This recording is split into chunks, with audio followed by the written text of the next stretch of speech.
Imagine a life where every ounce of energy is used to avoid sexual contact. It's kind of hard to be sexual with someone when you want to be 15 feet away from them. Harry, as he prefers to be called for this interview, is a sexual anorectic. We've agreed to protect his identity. To me, an anorectic, a sexual anorectic, is social, sexual, or emotional avoidance of interaction with other people. And it has serious consequences for somebody's well-being. Sexual anorectics share many of the same characteristics as food anorectics.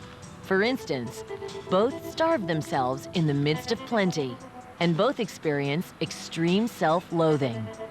While the food anorectic obsesses over denial of nourishment, the sexual anorectic focuses on avoidance of any kind of sexual contact. For Harry, his addiction to not having sex gave him a sense of superiority. Think of like the men that have been married several times and they've paid thousands and thousands of dollars for their divorces and child support and how they're struggling in life. Well, you know, I was so much better than them because I hadn't gotten married, 16 times or something like that, and I didn't have to pay child support and alimony and all of that. But what I realized later in life is that what I was missing out on is that there is a certain satisfaction and nurturing that comes from the social and emotional and spiritual connections that you have with another person, and which is shared through physical intimacy. Harry's preoccupation with avoidance of sexual relations comes at a price. For him, sex is the enemy to be continually kept at bay, and because of that, he struggles with any kind of interaction with women.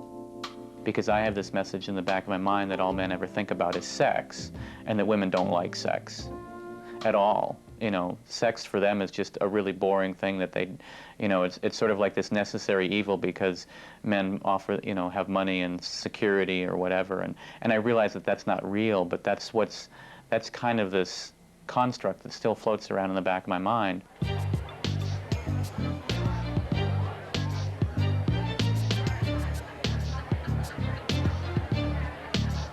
I would go out and I would socialize with people, but it was as though I wasn't there. I was there physically, but I wasn't there in mind.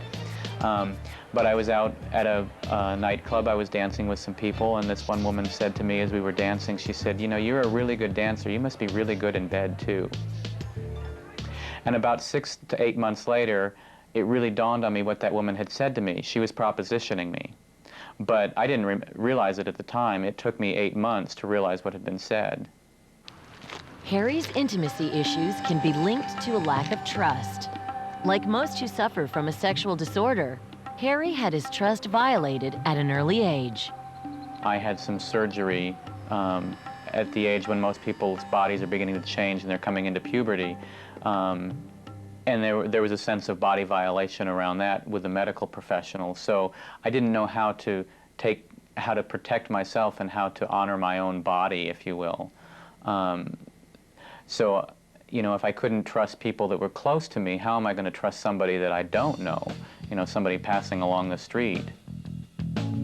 Through the Sex and Love Addicts Anonymous 12-step program, Harry is finding that some people can be trusted, and he's learning to test the trustworthiness of others. Unlike the asexuals we met earlier, he'd like to eventually have a healthy sex life. He sees his addiction as a disease.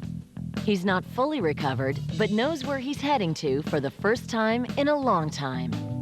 I've learned certain things by socializing with and sharing with other sex and love addicts.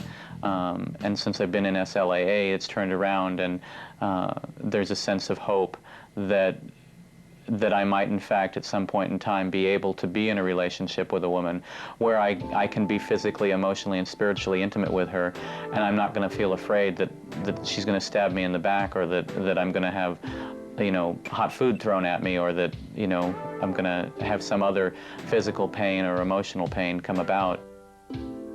So as to when I might be in a relationship, I don't have a clue. Everyone else seems to be out there living, having this wonderful life, and I'm not. While Harry appears to be on the outside looking in, his self-esteem is improving, and he's confident that one day he will allow himself to be intimate once again.